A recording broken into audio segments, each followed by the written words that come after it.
What is up, guys? Welcome back to Will of DDT. My name is Anonymous, and today we got some exciting news for OP13. The OP13 leaders have just been announced. Well, five of presumably 6 leaders have been announced, but they're really big.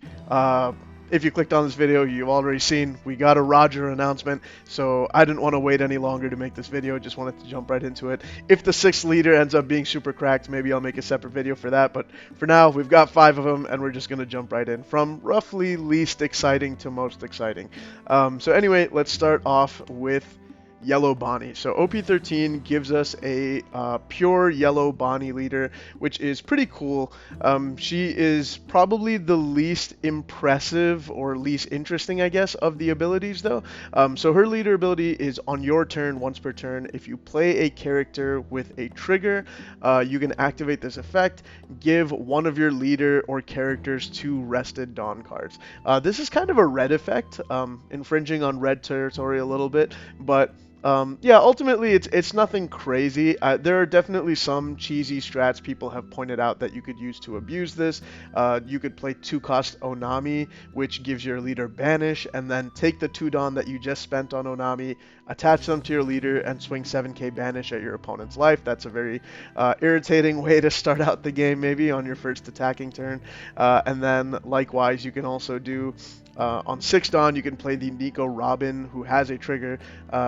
Yellow 6-cost Nico Robin, she can trash your opponent's life, and then you attach 2 Dawn to Bonnie, and then swing 7k again. So these are some sort of like aggressive ways you could use the leader to just kind of gun down your opponent's life. Probably not going to be all that rewarding a strategy in the long run though, so definitely we'll have to see what kind of support releases for this Bonnie. So far it's seeming okay, nothing crazy, but yeah, not particularly excited nor sleeping on this leader either. I think it could be good, but we're going to need to see that support. Next up, guys, we have got red-green Luffy. Holy crap. This leader looks cracked, guys. Anyway, this is a 4-life, 5k power leader, so pretty normal there. He is red-green, so kind of, now this is going to be the second red-green Luffy leader we have. Dawn times 1 on your opponent's attack.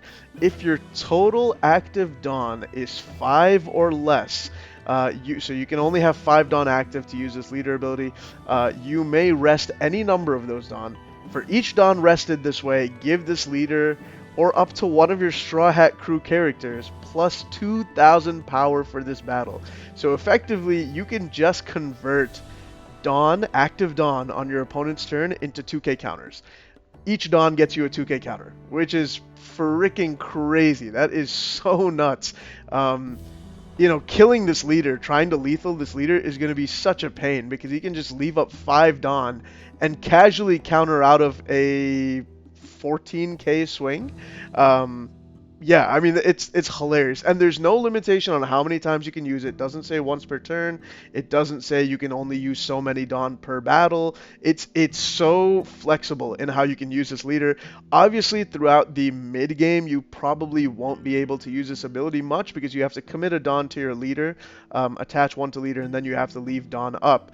And obviously, you're too busy in the mid game playing units. But once you have a board, you can definitely abuse this ability, and not to mention this leader is a supernova, and he's green, so you get to use, you know, Uroj, you get to use Cavendish, a lot of different green cards that restand Dawn, so that you have some Dawn floating at the end of each turn. This allows you to like keep your hand size while protecting your board, and that is absolutely insane. Now, granted, he can only use the Dawn to protect Straw Hat crew characters, so the Supernova package, which allows you to restand Dawn, you're not going to be able to protect those cards because most of them are just pure Supernova, not Straw Hat. But still, there are definitely some ways you can be really irritating with this leader. Maybe if you have like Straw Hat crew blockers, you can block with them and then use the Dawn to buff them by 2k. I just feel like there's definitely going to be some Straw Hat Supernova package here. The Straw Hats to, you know, kind of be really irritating and hard to kill, and the Supernovas to restand the Dawn for leader ability. That's going to be really annoying here. Thank God they locked it to Straw Hat crew characters. Otherwise, 8-cost kid with this would be an absolute menace. But yeah, this is going to be a really just good utility leader, I think. Just a really kind of good stuff Straw Hat Supernova deck. And yeah, just going to be really hard to lethal this guy. So super impressive. Very, very excited to see this. Or not. I don't know. It could be really toxic. Who knows? But going right ahead to Red Blue Ace. I think this one is a little more tame. So this is a 3-life 6k power leader. So that's kind of interesting. We got a 6k ace over here. On your opponent's attack, you can discard a card from your hand to give up to one of your opponent's leader or character minus 2,000 power during this battle. That's interesting. I would think they would just give it minus 2,000 for the turn. Most cards are phrased that way, like Shanks does it for the turn. I think, yeah, most kind of like enemy debuff things last for the turn. So this ace is a little bit nerfed in that sense, in that it only lasts for the battle, but that's fine. I mean, you get to convert dead cards in your hand into 2k counters, which is cool, on top of an already 6k leader, which is nice. 3 life though, which is a little tough, and then you know, Dawn times 1 once per turn. When you take damage or when your character with an original power of 6,000 or more is KO'd, draw a card. Now that is a really good ability. I wish that it didn't say 6k or more. I wish it said 5k or more. Then you could totally abuse 4-cost blocker Marco with this guy. It'd be crazy if you just block with him, let him die, draw a card, and then pitch a card to revive him. You just go hand neutral and just keep getting to block once per turn for free. But yeah, no, it's got to be 6k power or more. If your opponent kills one of your 6ks, you draw a card, or if your opponent takes one of your life, you draw a card. So every time you get a life, you're effectively getting 2 new cards to hand, which is possibly really good. I just don't see this leader being busted by any means. I mean, it's just like a good utility effect. You're, you know, getting compensated for losing board presence. But generally, like, I would much rather keep my 6k on board than gain a card in hand. So it's a little bit of a counterintuitive effect, I think. And then the giving an opponent's character minus 2k when they swing at you, you know, by getting rid of dead cards in hand, it allows you to be a little more reckless with your deck building. You get to include more bricks because you have this leader ability. So that's nice. But yeah, just generally, I don't see this leader being like amazing or anything. Just 2 kind of niche utility effects, but nothing crazy like Red Green Luffy like we just saw. Now next up, obviously this is a 3 brothers set, so the last of the 3 brothers we've got here is Red Black Sabo. I don't know what to think, guys. I was cooking up a freaking OP5 Red Black Sabo list ever since I saw these new Black Rev Army cards in the OP12 Koala support, but I guess I don't need to do that because they're just giving us a new Red Black Sabo, so no point playing the old one, right? This guy is freaking nuts. If you have 4 or more life cards, give this leader minus 1k power, so he has to be nerfed because he is a 5 life dual color leader. So we've got a Red Black Sabo who has 5 life. They're kind of following, I think, the 3 captain structure deck model. We've got a 3 life 6k leader, a 4 life 5k leader, and a 5 life 5k leader who loses some power on, you know, for having too many life, which is pretty much the same model they used for Luffy, Law, and Kid back in ST10. But yeah, so this guy says if you have 4 or more life cards, give this leader minus 1k power. Totally reasonable. And then Dawn times 1. Such a simple ability, but so freaking nuts when you think about the implications. If you control a character with a cost of 8 or more, your leader and all of your characters gain plus 1,000 power.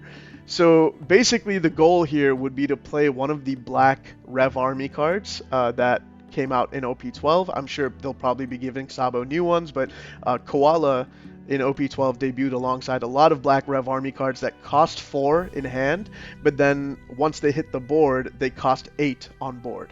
So it's very easy to get an 8 cost on board, so Sabo will have plenty of ways to fulfill that condition. And then if you just attach a Dawn to him, your leader and all of your characters, it doesn't even lock it to Rev Army characters. You can play any characters as long as you've got one of the Rev Army guys who cost 8.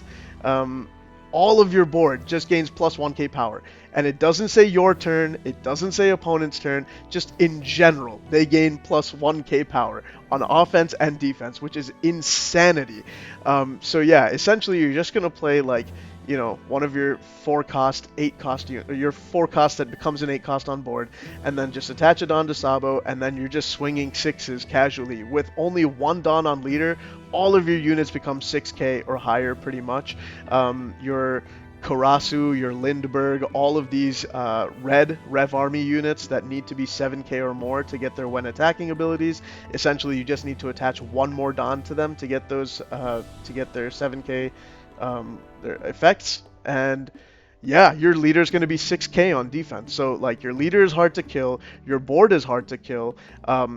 The removal that your opponent might try to use, like cost-based, effect removal, is going to be tough to use as well because you have a bunch of 4-cost units that are actually treated as 8 costs.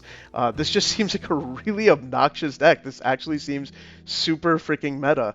I think maybe the strategy. I genuinely think this is going to be one of the most played leaders in OP13. I think a strategy might be to starve Sabo so that he doesn't have less than 4 life. But even then, like, your board is still gaining the plus 1k boost and your leader is still remaining at 5k with a Dawn attached. So yeah, I mean, this looks super scary, guys. I'm very excited to try this out. This just seems like actually could be a pretty toxic deck, especially if you use some of the Rev Army package that Koala debuted alongside in Bello Betty as well, where you can just kind of spam a bunch of 4 costs on board, buff them all by 1k. Seems pretty freaking crazy. And next up, guys, we've got the king himself, Roger. We finally have a Roger leader in this game. You can see that 7k in the corner here, and I just trembled when I saw that, dude. That is terrifying. I remember seeing a screenshot of this a while ago. I think it was a leak from maybe like 6 months ago at this point. I didn't think it was real, but there it is, guys. We have a 7k leader. This artwork is heat, by the way. I think this is one of those artworks where it's like, I kind of wish they saved this for the alt art, but we'll see. Maybe they'll really cook with the alt art and make it worth it, but this is a really, really fire base art over here. So Roger is a 5-life, 7k power leader. If you have Dawn on, it's a very interesting effect, so we really do have to consider all of like the nuances of this effect. If you have Dawn on your field, give this leader one of the Dawn cards that would be added during your Dawn phase. So essentially, if you have Dawn on your field, meaning if it's not turn 1, obviously you start off with 0, so you would get 1 Dawn or 2 Dawn if you're on odd or even curve, and then you could spend those Dawn normally. But any other turn besides turn 1, if you have Dawn on your field, give this leader one of the Dawn cards that would be added during your Dawn phase. So you essentially, instead of adding 2 Dawn, like the normal procedure of the game, you would take 1 and attach it to your leader from your Dawn deck, and then take another one and add it. So you're only gaining 1 Dawn per Dawn phase, in a sense. You're playing with 1 less Dawn than you're supposed to be, essentially. One of them is mandatory, has to be attached to your leader, and then you only have the rest of them to play out units. So it kind of floodgates him a little bit. It kind of prevents him from playing out large units. You are stuck with 1 less Dawn than you should be working with, which is good. I think that's a good way of balancing this leader. And then the second effect is, while you have 9 or fewer Dawn on your field, this leader has minus 2k power. So Roger is, in effect, very much like OP2 Whitebeard. His leader ability His leader ability essentially is the fact that he is overstated, right? Like Whitebeard was the first 6k leader with 6 life. Roger is the first 7k leader and has 5 life, which is insane. But for those insane stats, the leader ability is just a bunch of downsides, essentially, to balance him out. So really, that is his leader ability, just being a 7k with 5 life. And then if you have 9 or fewer Dawn, your leader is going to be minus 2k. So throughout the mid game and the early game, he's going to be a 5k leader. Only once he reaches 10 is he a 7k leader. So I actually think this is weirdly balanced. I think this might be a bit of a hot take, but I don't think Roger is broken, because once you get to 10 Dawn, the earliest you can get to 10 Dawn, because this is a purple deck, so you can ramp. I'm sure all the builds with Roger are going to be playing aggressive ramp cards. But even if you ramp twice or three times or whatever, the earliest you can get to 10 Dawn is by turn 4, right? And even then, on turn 4, you will still start off with 8 Dawn, and you will add 2 Dawn during your Dawn phase, meaning one of those will get attached to him. So even if he ramps to 10 as quickly as possible, on turn 4, he can only play a 9 drop. He cannot play a 10 drop card, because one of those Dawn has to be attached to him as before his turn even starts effectively. So yeah, effectively the earliest you can actually hit a 10 drop is going to be turn 5, because like I said, on 9 Dawn, or excuse me, on turn 4, um, the most you could start out with, I think, is 9 Dawn. Just mathematically, that's the most you could have ramped, and then you'll still be gaining a Dawn, which will be forced to be attached to your leader. So you'll only have 9 Dawn to work with to play a 9 drop unit. And then on 10 Dawn, after you've hit turn 5, that's when I can see this leader becoming really oppressive if he plays like 10 cost Shanks, because a 7k base leader hiding behind a 10 cost Shanks, minusing the opponent's entire board by 1k. Yeah, it's going to be pretty disgusting, I'm not going to lie. That's going to be really tough. But I feel like, his second ability here, where he has to have 10 full Dawn on field, otherwise he loses 2k power. That's preventing him from playing a lot of the big purple 9 drops, like 9 cost Lin. You can't really play that, because if you minus a Dawn, then your leader goes back down from 7k to 5, and then he's not that scary anymore, right? Just being 7k by itself, like, that's his entire ability, just being a 5 life leader that hits 7k eventually, and I just don't think that's particularly scary, because blue yellow Nami already kind of does that. Like, she's already basically drawing a ton of cards and then just pitching one every turn to become a 7k leader for the whole turn. So yeah, like, I don't think it's that scary, because like, Nami is not at all a particularly scary deck. I mean, she's decent for sure, but like, very, very beatable. Nobody's complaining about blue yellow Nami. So I actually think this leader is weirdly balanced, but again, the fact that he can ramp is something to consider, and the fact that he can drop a 10 cost Shank since he is red and minus the opponent's entire board, that is also a little tough. Again, if he plays purple big drops that minus Dawn, then he goes back down to 5k, so it kind of limits what boss monsters he can run.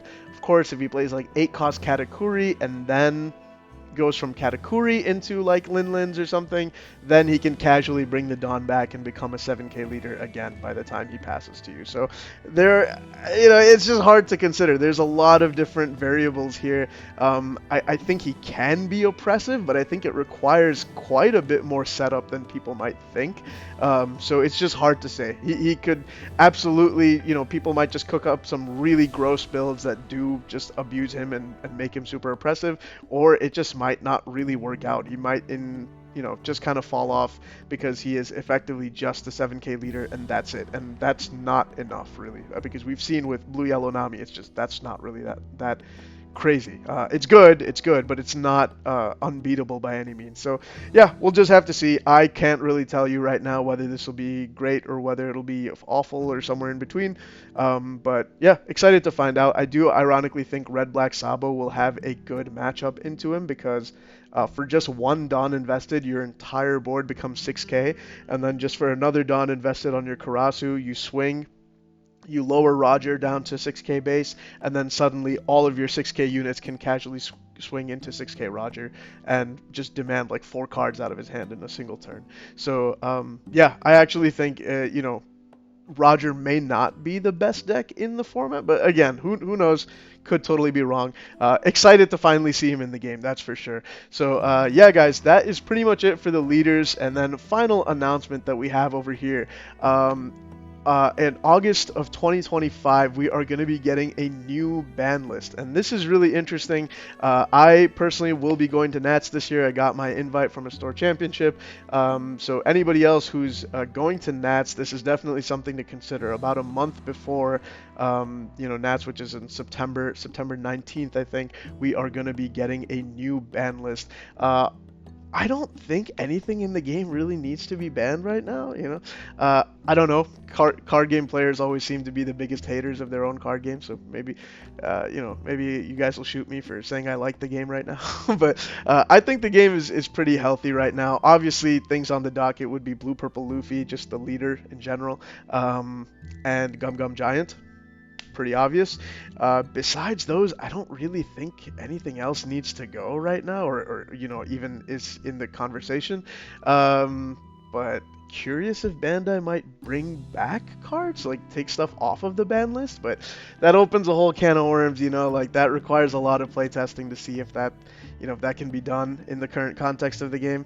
And I just don't think Bandai really is gonna take the effort to do that, if I'm being completely honest. I just don't expect that they're willing to kind of play with fire there and consider taking things off. So yeah, who knows? Maybe a random Rygo ban will come in out of nowhere. Again, we'll see.